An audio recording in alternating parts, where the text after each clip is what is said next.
Hello everyone, welcome to a new video. In this video, I'll show you how to find a specific video from your watch history on YouTube. It is very simple and easy, but sometimes it's very useful for us. Now let's start. First, open YouTube app on your phone.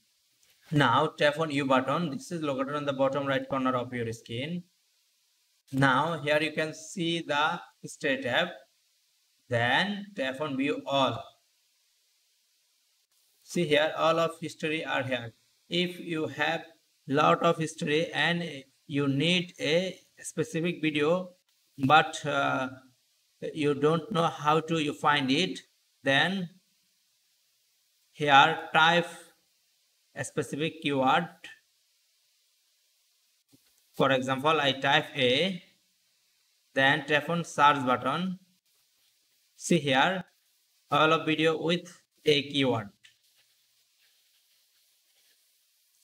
You can see another example.